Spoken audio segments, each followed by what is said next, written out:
나의 목표는 이 건물을 무너뜨리는 것이다.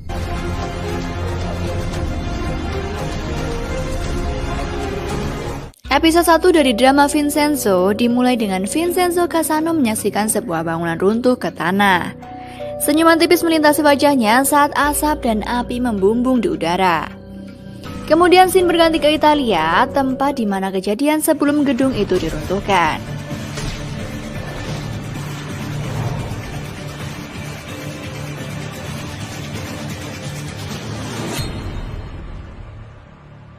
Ada seseorang bernama Emilio.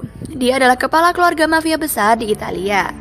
Karena perang antar kelompok mafia, Emilio tidak mendengarkan tawaran Vincenzo dan juga menghina dia sebagai orang Asia yang biadab. Vincenzo kemudian pergi dan memberitahu pria itu bahwa dia adalah orang biadab, lalu menyalakan korek api saat dia berjalan ke mobilnya dan membakar seluruh kebun anggur yang sebelumnya sudah disiram oleh bensin dengan menggunakan pesawat.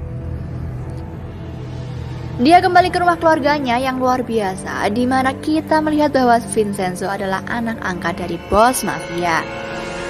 Dia juga adalah seorang pengacara top untuk keluarga. Tetapi ayah angkatnya telah meninggal sehingga putra kandungnya yang cemburu pada Vincenzo mencoba membunuhnya dan mengirim pembunuh ke apartemen Vincenzo. Vincenzo kemudian membunuh para pembunuh dan juga mengirimkan peringatan kepada saudaranya dengan meledakkan mobilnya. Dia mengatakan padanya untuk tidak mengganggunya lagi dan jika tidak, lain kali dia akan meledakkan mobil saat dia berada di dalamnya. Vincenzo melakukan perjalanan ke Korea tetapi dirampok oleh pengemudi palsu dalam adegan yang cukup lucu.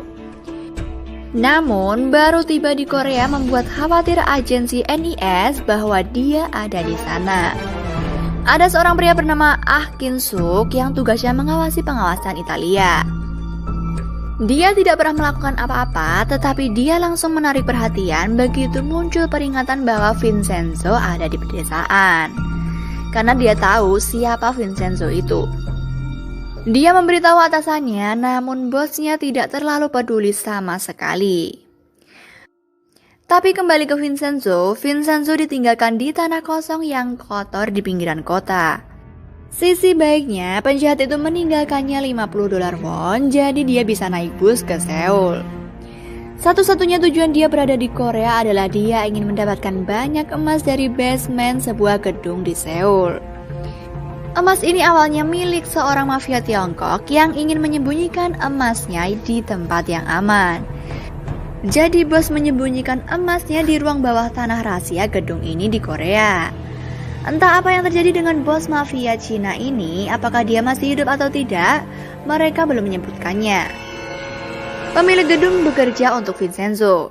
Hal penting yang perlu diketahui tentang pemilik rumah adalah bahwa ia tidak pernah menjual kepada orang yang ingin membeli bangunan tersebut karena ia tahu bahwa ruang bawah tanah itu penuh dengan emas. Namun, grup Bubble sangat ingin membeli gedung ini untuk dirobohkan dan membangun gedung lain sebagai gantinya. Grup Bubble sangat besar dan mereka merupakan penjahat utama film ini, guys. Mereka seperti akar kejahatan meskipun belum ditunjukkan seberapa besar jahatnya mereka. Vincenzo akan tinggal di gedung yang cukup bobrok dan di situ kalian akan mendapatkan adegan mandi yang lucu di mana airnya sangat dingin dan kemudian panas, tetapi juga menyemburkan air yang kadang lancar kadang tidak. Dia mencoba untuk tidur malam itu, tetapi seekor burung mengganggunya di jendelanya yang membuatnya tidak bisa tidur. Keesokan paginya, dia mengetahui bahwa ibunya berada di penjara dan pengacara Hong Yo-chan adalah pengacaranya. Pengacara ini juga merupakan penyewa di gedung milik Vincenzo yang sedikit memperumit situasi. Belakangan seorang pengacara kelompok Bubble datang ke gedung itu dan mencoba membelinya. Vincenzo dan pemiliknya Jo Young Won tidak menjualnya. Tidak peduli berapa harganya karena mereka memiliki ratusan juta emas di ruang bawah tanah rahasia, sehingga mereka tidak tertarik sama sekali. Hal ini menyebabkan beberapa preman menyerang Jo Young Won dan keluarganya dan memaksa Jo Young Won untuk menandatangani dokumen untuk menjual bangunan tersebut kepada mereka. Dia dan keluarganya diikat sepanjang malam. Dia mencoba memberitahu Vincenzo ini keesokan paginya saat mengemudi, tetapi dia tertabrak truk saat di tengah penjelasannya, guys.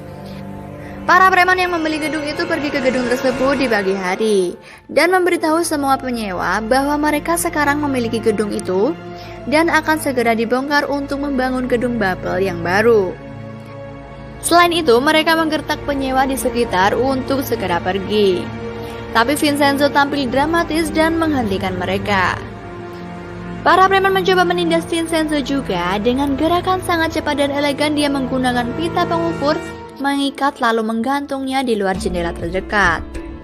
Dia mengatakan kepadanya, "Aku akan mendapatkan kembali gedung ini dan kalian semua akan membayar semua transaksi ilegal karena gedung ini adalah milikku." Itulah drama Vincenzo episode 1. Terus ikuti kisahnya di channelnya Avan Ari ya. Bye-bye.